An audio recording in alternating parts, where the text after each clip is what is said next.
Un chico guapísimo se acercó a mí en la fiesta. Mientras conversaba con él, mi novio se puso al lado mío. ¿No se dio cuenta que estaba ligando? ¡Qué desconsiderado! Para el colmo, se enojó porque lo llamé mejor amigo frente al otro chico. El día que Luca me dijo que el hombre de la entrevista lo había mirado a los ojos y le había dicho que no podía contratar a alguien que coqueteaba con la novia de su propio hijo, sentí que se me helaba la sangre. No porque entendiera de golpe todo lo que había provocado, sino porque, por primera vez, vi que mi nombre estaba metido en una conversación de oficina donde jamás pensé que importara. Él estaba sentado frente a mí, con el visado pendiente de ese trabajo, y básicamente me estaba explicando que, por una frase mía en una fiesta, su futuro en este país se había ido a la basura. Mientras lo escuchaba, lo único que se repetía en mi cabeza era que no podía ser tan grave, que alguien tenía que estar exagerando, que en algún lugar de la historia se habían saltado un matiz importante. Luca estaba furioso. Alejandro había desaparecido de mi vida y yo quedaba en medio, señalada como el problema común. Y todo, supuestamente, por una noche en la que yo solo quería sentirme deseada otra vez. Antes de llegar a ese punto, antes de entrevistas, visados y empresas, fue solo una fiesta y una decisión que, en mi cabeza, no iba a tener importancia real. Al menos, así fue como empezó todo para mí. Yo siempre he sabido que llamo la atención cuando quiero. Alejandro solía decirme que le encantaba cómo yo entraba a los sitios, que parecía que todo se ordenaba alrededor de mí. Llevábamos 2 años juntos, con esa rutina que para muchos sería perfecta. Él me buscaba después del trabajo, veíamos series, salíamos de vez en cuando con su grupo o con el mío, visitábamos a su familia algunos domingos. No era un mal novio, para nada. Era atento, constante, responsable. Pero había algo adentro de mí que sentía que la emoción se estaba apagando, que ya no había sorpresas, que todo estaba demasiado asegurado. Empecé a sentirme como si hubiera pasado de protagonista a personaje secundario en mi propia vida. Por eso, cuando unos amigos nos invitaron a una fiesta de cumpleaños en un salón grande, con DJ, luces y mucha gente que no conocíamos, yo lo vi casi como un respiro. Me compré un vestido nuevo ajustado, me peiné con más dedicación que de costumbre, me maquillé como si fuera a una sesión de fotos y me puse un perfume caro que guardaba para ocasiones especiales. Mientras me miraba al espejo, pensé que quería comprobar si todavía podía provocar miradas, si seguía siendo capaz de encender algo en un lugar lleno de desconocidos. No era que no quisiera a Alejandro, simplemente sentía que necesitaba saber que el resto del mundo aún reaccionaba a mí. En la fiesta, él se portó como siempre, estaba pendiente de que no me faltara nada, me traía tragos, saludaba a la gente, se reía con sus amigos. Yo me movía entre grupos, saludaba aquí y allá, pero tenía esa ansiedad sutil de que algo interesante tenía que pasar. En un momento, Alejandro dijo que iba al baño y me quedé sola en la barra, jugando con la pajilla del vaso y revisando el celular. Fue ahí cuando apareció Luca, como salido de un anuncio. Alto, con la piel clara, ojos llamativos y un acento extranjero que no supe identificar al principio. Me hizo un comentario en inglés sobre la fila para pedir tragos, yo contesté en español, él mezcló palabras, nos reímos. La conversación se encendió sola. Luca me contó que llevaba poco tiempo en el país, que apenas estaba conociendo gente, que casi no salía porque no sabía a dónde ir. Yo sentí ese pequeño orgullo tonto de ser la persona local que podía orientarlo, como si de repente yo fuera una especie de guía exótica para él. Hacía chistes, me miraba directo, se inclinaba un poco hacia mí para escucharme mejor por el ruido de la música. Se sentía esa chispa que uno no experimenta todos los días. En medio de eso, noté por el rabillo del ojo que Alejandro había vuelto del baño y se había colocado a mi lado, con su vaso en la mano. Él no hizo escándalo, no empujó a nadie, no me jaló, solo se paró ahí, cerca, como quien marca presencia sin necesidad de decirlo. Yo, sin embargo, lo sentí como una invasión a ese pequeño universo que se había creado con Luca. Pensé que no confiaba en mí, que le molestaba verme divertir con alguien más, que estaba arruinando un momento en el que por fin sentía algo distinto. Luca, con toda la educación del mundo, lo miró y, en español torpe, preguntó quién era él. Ese segundo se me hizo larguísimo. En ese momento tenía 2 caminos. Podía reaccionar de forma obvia y presentarlo como mi novio, dejando claro todo desde el inicio, o podía suavizar la situación para que nada se rompiera. Yo no quería que la energía con Luca se apagara. Así que hice lo que, en ese instante, me pareció lo más práctico. Sonreí y respondí que Alejandro era mi mejor amigo, que siempre me acompañaba a todas partes.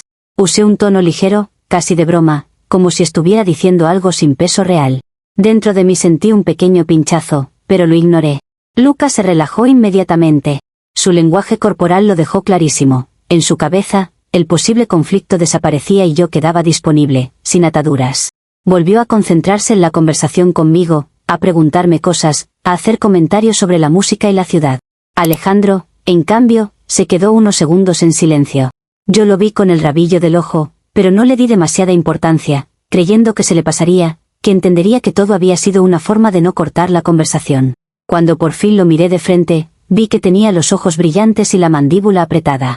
Él dejó su vaso en una mesa cercana con cuidado y, sin levantar la voz, dijo que si yo lo presentaba como amigo, entonces esperaba que ese amigo fuera quien me llevara a casa esa noche. No lo dijo con ironía, ni en tono de chiste, era una conclusión simple, casi fría, de alguien que se sabe borrado. Luego se dio la vuelta y se fue caminando hacia la salida del salón. Lo vi alejarse entre la gente, y en lugar de ir tras él, lo primero que pensé fue que estaba siendo exagerado. En mi mente, seguía siendo solo una frase, una jugada rápida para no cortar la magia del momento. Saqué el celular del bolso con la intención de escribirle algo, pero antes revisé si tenía mensajes suyos. Había un par, preguntando dónde estaba, diciéndome que ya venía, cosas normales.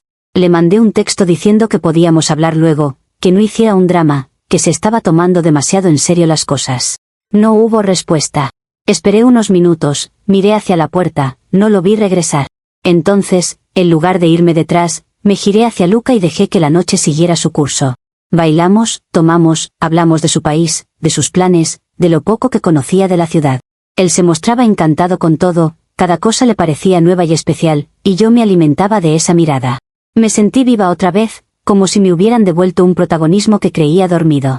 Los pensamientos sobre Alejandro aparecían de vez en cuando, pero los empujaba al fondo con la idea de que él también tenía que aprender a no montar escenas. En mi cabeza, estaba pagando el precio de ser demasiado sensible, no de algo realmente grave que yo hubiera hecho. Cuando la fiesta terminó, ya quedábamos pocos. Pedí un taxi desde la puerta, Lucas se ofreció a acompañarme hasta que llegara el carro. Me preguntó si estaba bien que siguiéramos hablando otro día, yo dije que sí, que no veía por qué no. En ningún momento dije que tenía novio, ni que la situación con Alejandro estaba pendiente, lo dejé en esa especie de limbo cómodo donde nadie formula preguntas difíciles. Subí al taxi con una mezcla de cansancio, ego inflado y una culpa muy baja, casi inexistente. Al llegar a mi casa, revisé el celular de nuevo. No había mensajes de Alejandro. Entré, me desmaquillé a medias, me puse el pijama y me tiré en la cama. Pensé en escribirle de nuevo, pero me dije que era mejor dejar que se enfriara y no alimentar su supuesta escena. Me dormí con la sensación de que el problema era más sobre cómo él interpretaba las cosas que sobre lo que yo había hecho realmente. En mi relato interno, yo era la que había mantenido la situación bajo control, la que había evitado un conflicto directo en la fiesta. Los días siguientes fueron una confirmación de que él no estaba dispuesto a ceder. Mis mensajes quedaban sin respuesta, mis llamadas no se contestaban. La foto de perfil siguió ahí, el visto azul aparecía de vez en cuando, pero no llegaba una sola palabra. Empecé a sentir rabia por encima de la preocupación. Pensaba que si en verdad me quería, no tiraría todo por la borda por una frase dicha en un contexto puntual.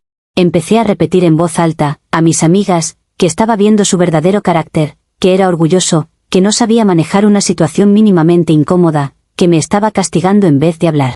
Luca, en cambio, sí escribía. Mandaba mensajes preguntando cómo estaba, mandaba alguna foto de la ciudad, contaba que estaba tratando de adaptarse. Esa diferencia empezó a reforzar en mí la idea de que Alejandro no estaba a mi nivel emocional. En poco tiempo, lo que había sido una relación de 2 años empezó a parecerme algo antiguo, rígido, frente a la novedad que representaba este extranjero que me miraba como si fuera la pieza clave de su nueva vida.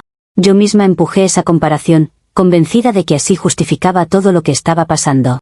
Cada vez que alguien mencionaba a Alejandro o preguntaba por él, yo respondía con la misma frase, que se había ido de la fiesta sin hablar, que no había soportado que yo tuviera amigos hombres, que había exagerado todo por un comentario. Nunca decía que yo lo había negado como novio delante de otro tipo, decía, simplemente, que la situación se había malinterpretado. Así, poco a poco, fui acomodando la historia para que lo que yo hice sonara a malentendido inocente y lo suyo a reacción desproporcionada. Repetí tantas veces esa versión que empecé a creerla del todo, sin imaginarme que esa noche en la fiesta, que para mí fue solo un impulso para no cortar el vibe, iba a conectar con cosas que yo ni siquiera veía del otro lado. Comentarios.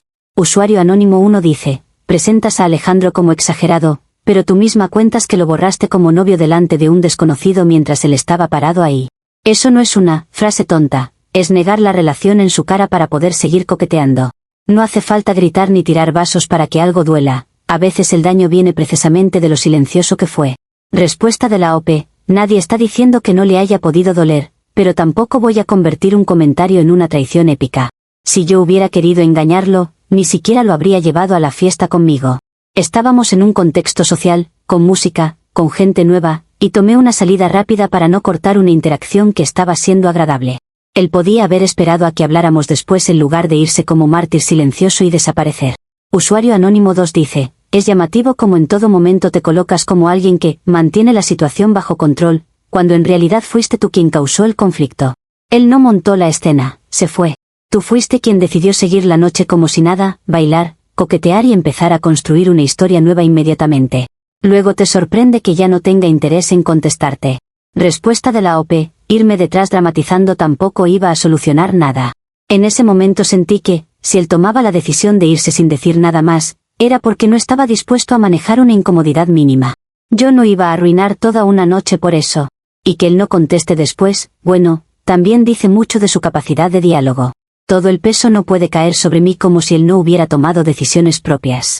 Usuario Anónimo 3 dice, hablas de comprobar si todavía gustas, como si las personas alrededor fueran accesorios para inflar tu ego. Alejandro, al que dices querer, queda reducido a un soporte que te acompaña, y Luca es una especie de juguete nuevo para demostrarte algo a ti misma. Nadie en tu relato importa por sí mismo, solo en función de cómo te hacen sentir. Respuesta de la OP, no voy a negar que necesitaba sentirme deseada, pero eso no quiere decir que viera a todos como objetos. Alejandro conocía perfectamente mis inseguridades, sabía que a veces me hacía falta un poco de validación externa y jamás dijo nada mientras eso se quedara en miradas o comentarios.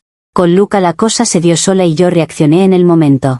Es muy fácil juzgar desde fuera, pero cuando estás dentro, te mueves con lo que hay, no con un guión perfecto de cómo deberías comportarte. Actualización 1. Cuando Alejandro dejó de contestarme mensajes, al principio pensé que era una rabieta pasajera. Me dije que le daría un par de días para que se calmara y luego volvería como siempre, con ese tono tranquilo, diciendo que no quería pelear. Pero esos días pasaron y el silencio siguió ahí, pesado. Los textos quedaban en visto o ni siquiera se abrían, las llamadas se cortaban o iban directo al buzón. En lugar de verlo como una señal de que algo de verdad se había roto, elegí leerlo como prueba de que no estaba a mi altura. Pensaba que un hombre que me quisiera de verdad no tiraría por la borda 2 años de relación solo porque yo había suavizado un comentario en una fiesta. Desde esa lógica, el que estaba fallando era él, no yo. Mientras tanto, Luca llenó ese espacio sin esfuerzo. Empezamos a vernos casi a diario. Me escribía en español roto, mezclando palabras en inglés, me invitaba a tomar café en lugares pequeños porque decía que le gustaba descubrir sitios nuevos conmigo. Me contó que era de Europa, que había venido con ahorros justos y un visado temporal que dependía de que encontrara trabajo pronto. Me habló de lo duro que había sido dejar todo allá, de la presión de no poder fallar porque no tenía un plan B. Yo lo escuchaba y, sin decirlo en voz alta, sentía que estaba siendo la protagonista de su nueva vida. Había algo en ese papel de ser la persona que aparece justo cuando alguien está empezando desde cero que alimentaba mucho más que mi ego superficial. Luca me hablaba de sus planes con un entusiasmo que hacía que todo se viera grande. Decía que si conseguía trabajo aquí, podría traer más adelante a un amigo, que quería aprender bien el idioma, que le encantaría conocer otros lugares del país. Cada vez que mencionaba el futuro, yo me veía incluida ahí, como si fuera obvio que seguiríamos juntos cuando eso pasara. Me contaba que tenía una entrevista muy importante en una empresa grande, que era la oportunidad que podía definir si se quedaba o se veía obligado a regresar. Lo describía casi como la escena final de una película, entrada al edificio, jefe importante, contrato sobre la mesa. Yo lo miraba y sentía que su historia subía de nivel solo por el hecho de que yo estuviera escuchándola. En medio de todo eso, jamás volví a mencionar a Alejandro como otra cosa que no fuera un tema cerrado. Cuando Luca preguntó por él la primera vez, le dije que Alejandro era un amigo con quien las cosas se habían enfriado y que no tenía sentido profundizar. Simplifiqué 2 años de relación en un vínculo difuso para no tener que entrar en detalles incómodos. Me parecía innecesario confesar que el tipo al que él había visto en la fiesta a mi lado era mi novio y que yo había decidido presentarlo como amigo. Para mí, lo importante era el ahora, no lo que hubiera sido antes, así que usé eso como excusa para mantener la historia lo más limpia posible a mi favor. Hubo un día, en un café, en el que Luca me habló de la entrevista con una mezcla de nervios y esperanza que casi daba ternura. Decía que era su única oportunidad real, que si no entraba ahí sería muy difícil encontrar algo del mismo nivel, que el tiempo del visado corría. Me tomó la mano sobre la mesa y me dijo que le daba tranquilidad saber que al salir de la entrevista iba a poder escribirme y contarme qué tal había ido, que eso le hacía sentir que no estaba tan solo en un país donde aún no tenía raíces. Yo asentía, lo escuchaba, le decía que todo iba a salir bien.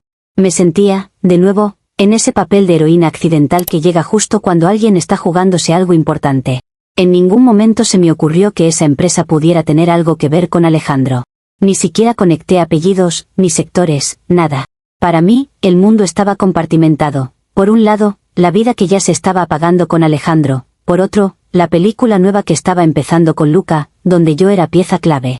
Que ambos se tocaran en algún punto no estaba en mi ecuación, así que no vi necesario anticipar nada ni ajustar mi papel en esa historia para prevenir consecuencias. Desde donde yo estaba, todo seguía siendo cuestión de emociones, no de cosas tan concretas como contratos, papeles o visados. Comentarios de la actualización 1. Usuario anónimo 1 dice: es impresionante cómo describes la vida de Luca como si fuera un guión en el que tú tienes el rol de protagonista emocional, pero omites totalmente que él está apostando su estabilidad real mientras tú juegas a sentirte viva. Ni una vez te planteas qué pasaría si tu mentira en la fiesta se cruzara con sus planes concretos. Respuesta de la OP: él mismo decidió venir con ahorros justos y sin red de apoyo, yo no lo traje obligándolo. Obviamente empatizo con lo difícil de su situación, por eso lo escuchaba, lo acompañaba y estaba ahí.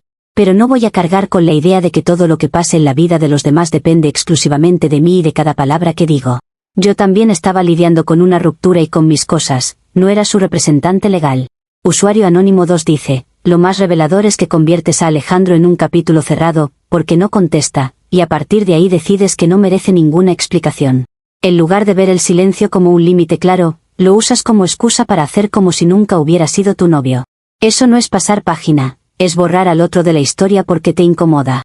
Respuesta de la OP: si alguien decide desaparecer sin responder ni una sola vez, ¿qué tanto se supone que tengo que seguir arrastrando su etiqueta? Yo intenté hablar, él se cerró. En algún punto, por salud mental, una también tiene que asumir que esa persona no quiere estar y seguir con su vida. No me parece justo que se espere que respete un lugar que él mismo dejó vacío sin dar la cara. Usuario anónimo 3 dice: dices que no conectaste apellidos ni sectores, como si fuera imposible imaginar que tu vida y la de Alejandro tuvieran vínculos más allá de la fiesta. El problema no es que no supieras que era la empresa del padre, es que nunca te dio la gana considerar que tus escenarios paralelos podían chocar. Vivías como si nada tuviera consecuencias fuera de cómo te hacía sentir. Respuesta de la OP: honestamente, no tenía un mapa mental de la familia de Alejandro ni de todas sus conexiones laborales. Yo conocía a su papá como el señor que veía en comidas de domingo, no como un empresario con tentáculos en todos lados. Que luego haya resultado ser justo la empresa donde Luca aplicó fue una coincidencia brutal, pero coincidencia al fin. No voy a fingir que yo podía anticipar algo así. Actualización 2. El día de la entrevista de Luca amaneció con esa energía rara de persona que se está jugando algo grande. Me escribió temprano diciendo que ya iba en camino, que estaba nervioso pero confiado, que había repasado 1000 veces las respuestas típicas. Yo le contesté deseándole suerte, diciéndole que lo veía capaz de convencer a cualquiera. Durante la mañana, cada vez que miraba el reloj, pensaba cuánto le quedaría de reunión, si ya habría entrado, si estaría esperando en recepción. Le mandé otro mensaje corto a media mañana para recordarle que la iba a romper, como una especie de amuleto. Me quedé con el celular cerca, esperando la notificación que me contara cómo había ido todo. Las horas empezaron a pasar y el entusiasmo se fue mezclando con irritación. Llegó el mediodía y no había ni una sola respuesta. Pensé que quizá la entrevista se había alargado, que tal vez lo habían pasado a una segunda ronda, que estaba ocupado. A las 3 de la tarde le escribí de nuevo, preguntando qué tal, diciéndole que estaba pendiente. Nada. A las 6, el silencio seguía igual, y ahí empezó la parte en la que me molesté de verdad. Me dije que para tanta emoción que había hecho por el trabajo, ni siquiera se dignaba a mandar un mensaje rápido, que se veía que en el fondo yo era menos prioridad de lo que él me había vendido. Cada par de horas volvía a mirar la pantalla, por inercia, y veía lo mismo, mis mensajes enviados, sin respuesta. No había fotos, ni audios, ni nada. Empecé a darle vueltas a todo, si se habría arrepentido de salir conmigo, si se habría dado cuenta de algo, si habría pasado un desastre. Pero, en lugar de quedarme en la preocupación, me fue ganando el orgullo. Pensaba que, si quería, podía escribirme, que no era tan difícil mandar una frase diciendo que luego contaría bien. Al final del día, el silencio ya no era misterio, era ofensa. Recién alrededor de las 10 de la noche apareció un mensaje suyo. No era un audio contando detalles ni una frase alegre diciendo que todo había salido perfecto.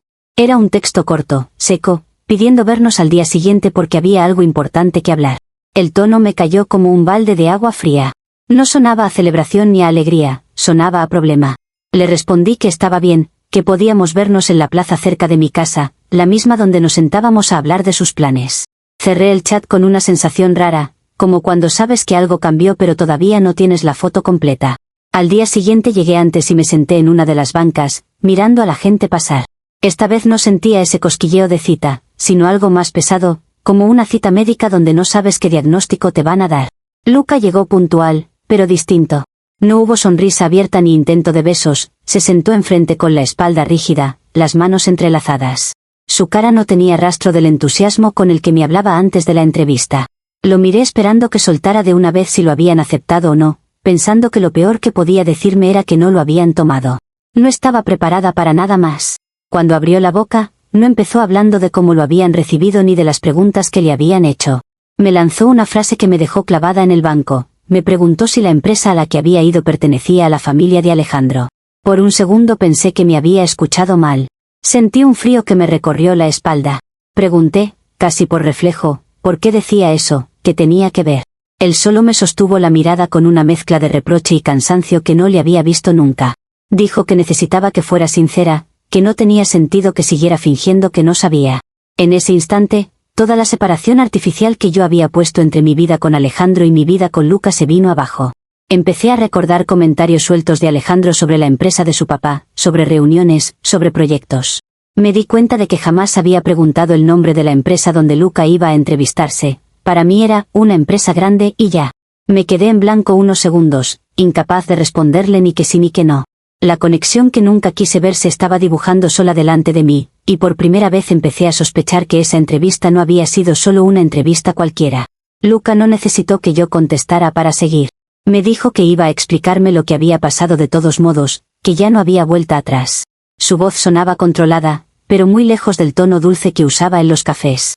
Entendí que lo importante ya no era si yo confirmaba o no el vínculo, sino cómo él había vivido ese momento sin saber quién era yo en realidad para la otra parte de la historia.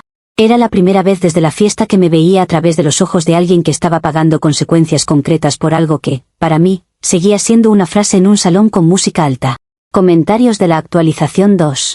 Usuario anónimo 1 dice, incluso cuando Luca desaparece todo un día después de una entrevista crucial, tu primera reacción es sentirte ofendida porque no te escribe, como si su prioridad fuera mantenerte tranquila a ti.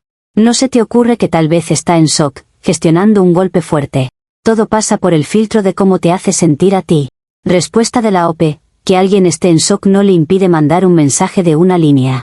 Yo también tengo mi vida y mis cosas, no estoy para adivinar silencios eternos. Obvio que me preocupé, pero cuando se acumulan las horas y no hay ni una señal, es normal sentirse dejada de lado. No soy un robot que solo entiende el lado del otro, también tengo límites con ese tipo de desapariciones. Usuario anónimo 2 dice, dices que no estabas preparada para nada más que un no, pero ignoras que tú misma generaste un escenario donde había mucho más en juego que una simple respuesta negativa. Nunca preguntaste ni el nombre de la empresa, ni conectaste datos, porque te convenía mantener todo en compartimentos. Esa ignorancia no es inocente, es elegida. Respuesta de la OP, no fue una ignorancia elegida como suena, simplemente no ando fichando cada dato empresarial de la gente. Él habló de una empresa grande, de una oportunidad, y yo me centré en la parte humana, en lo que significaba para él. Que luego haya resultado ser justo el círculo de Alejandro es un cruce desafortunado, pero no algo que yo pudiera controlar.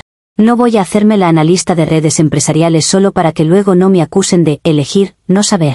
Usuario anónimo 3 dice, en el momento en que Luca te pregunta por la empresa, lo que te choca no es tanto el daño que le han hecho, sino que tu compartimento estanco se rompe. Ahí te das cuenta de que tu versión de, fue solo una frase, ya no se sostiene. Y aún así, incluso ahora lo cuentas centrándote en cómo te sentiste tú sentada en la banca, no en lo que implicaba para él.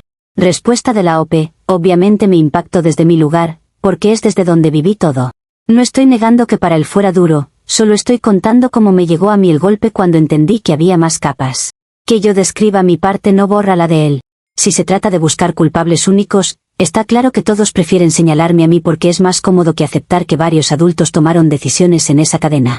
Actualización 3.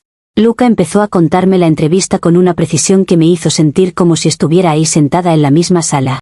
Dijo que al principio todo había sido normal, lo habían recibido en recepción, le habían ofrecido agua, una asistente lo llevó a una oficina amplia donde un hombre mayor, trajeado, lo saludó con formalidad.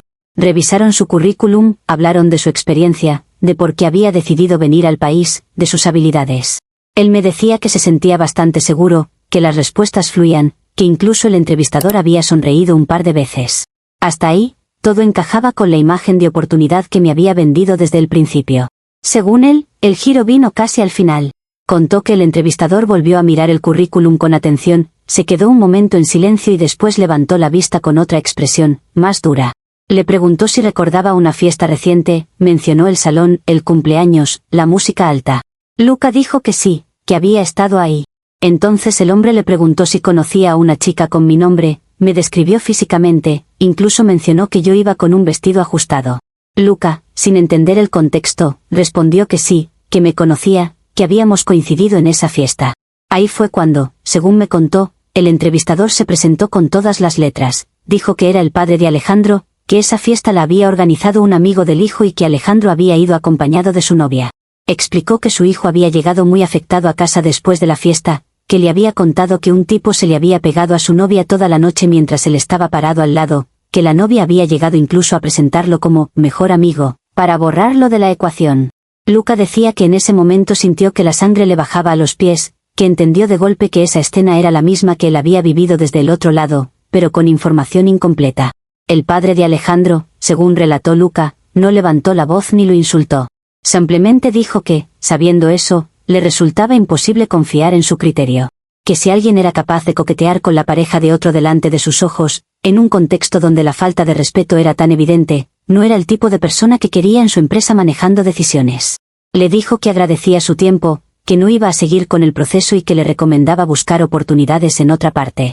Esa frase, buscar oportunidades en otra parte, que para cualquiera podría sonar a rechazo estándar, para Luca era prácticamente la puerta cerrándose en su cara en términos de visado, dinero y futuro. Mientras él me lo contaba, yo oscilaba entre sentir que lo que había hecho el padre de Alejandro era un castigo desmedido y entender que, desde su perspectiva, estaba defendiendo a su hijo. Intenté aferrarme a la idea de que en una entrevista laboral no se deben mezclar asuntos personales, que era injusto que él pagara por algo que, al final, había sido una dinámica entre Alejandro y yo. Pero Luca no estaba para ese tipo de matices. Me dijo que si él hubiera sabido, desde el primer minuto, que Alejandro era mi novio, jamás se habría acercado de esa manera. Que coqueteó porque yo jugué a estar disponible, porque yo misma eliminé de la ecuación la palabra que lo habría hecho cambiar su comportamiento.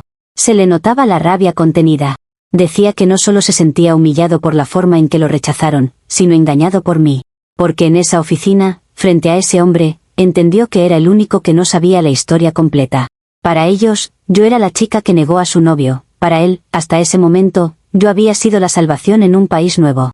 Me dijo que lo peor no había sido que no le dieran el trabajo, sino darse cuenta de que todo el castillo de posibilidades que había construido aquí se sostenía sobre una versión de mí que no era real. Intenté defenderme como pude. Le dije que Alejandro no tenía por qué haber llevado el tema a su casa, que el padre había sido injusto al juzgarlo a él por algo que no conocía en detalle, que ni siquiera se había tomado la molestia de preguntarle su versión. Dije que, al final, la decisión del contrato era responsabilidad exclusiva del padre, que él era quien había elegido castigar a alguien por algo que ni siquiera había presenciado. En el fondo, necesitaba que Luca viera que no todo el peso podía caer sobre mí, que yo había cometido un error, sí, pero que otros habían elegido qué hacer con esa información. Luca escuchó, pero no se ablandó.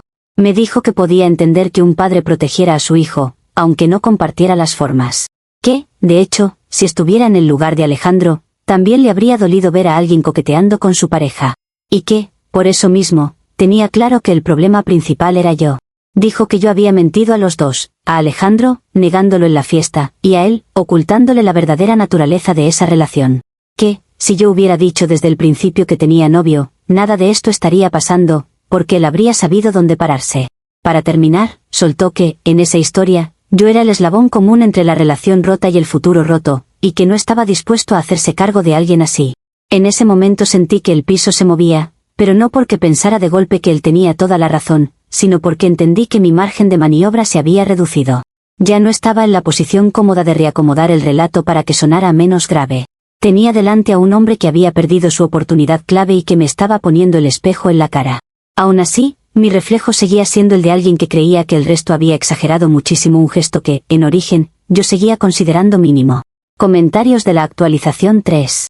Usuario anónimo 1 dice, el relato de la entrevista deja claro que el padre de Alejandro actuó desde lealtad familiar, guste o no.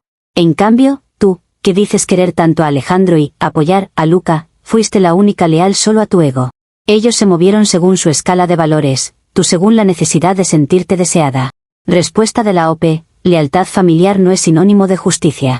Que un padre quiera proteger a su hijo no le da derecho a usar su poder laboral para castigar a terceros, y menos sin dejarlos explicarse. Yo puedo haber tomado malas decisiones, pero eso no convierte automáticamente a los demás en santos. Cada uno hizo lo que quiso con la información que tenía, y a mí me toca cargar con ser la más fácil de señalar. Usuario Anónimo 2 dices que el padre castigó a alguien por algo que no presenció, pero convenientemente olvidas que tú tampoco viste lo que pasó después de la fiesta. Solo asumes que todo fue exagerado porque te conviene que quede así.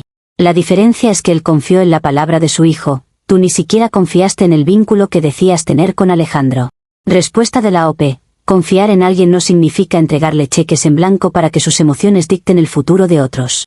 Yo no niego que Alejandro se sintiera mal, lo que cuestiono es que eso se haya convertido en criterio de contratación. Si vamos a hablar de confianza, también podríamos decir que Alejandro nunca confió en que yo pudiera explicarle las cosas después, prefirió irse y ya. Pero de eso casi nadie habla. Usuario Anónimo 3 Luca lo resume bien, tú mentiste a los dos. A uno lo borraste como novio, al otro le escondiste quién era realmente ese mejor amigo. No es solo un error puntual, es una cadena de decisiones donde siempre elegiste lo que te daba más margen de juego a ti. El problema es que esta vez el margen tenía consecuencias que no podías maquillar. Respuesta de la OP: ponerlo en términos de mentira suena muy limpio en teoría, pero en la práctica las cosas no se viven con esa claridad absoluta. En la fiesta reaccioné en segundos, con ruido, gente, alcohol, no en un laboratorio ético. Con Luca, la relación con Alejandro ya estaba rota de facto, por mucho que no hubiera un discurso formal de cierre. Que ahora todos revisen la historia con lupa está bien para juzgar, pero no refleja cómo se vivió en tiempo real. Actualización 4. Después de esa conversación en la plaza, ya no hubo espacio para matices con Luca. Me dijo que, sin ese trabajo, su situación en el país se volvía insostenible. No tenía familia aquí, los ahorros estaban contados, el visado tenía fecha. Explicó que podía tratar de buscar otras opciones, pero que nada se comparaba con esa oportunidad, ni en estabilidad ni en salario, y que el tiempo no jugaba a su favor. Lo dijo sin llorar, sin golpearse el pecho, simplemente describiendo un panorama que ya había dado por perdido.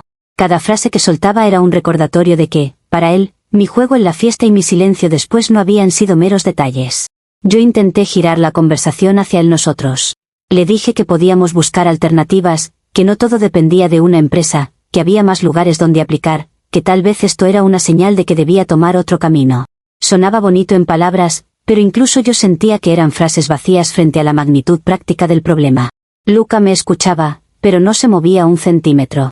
Dijo que no veía sentido en seguir conmigo si cada vez que mirara alrededor iba a recordar que había perdido su oportunidad principal por algo que yo había provocado y minimizado.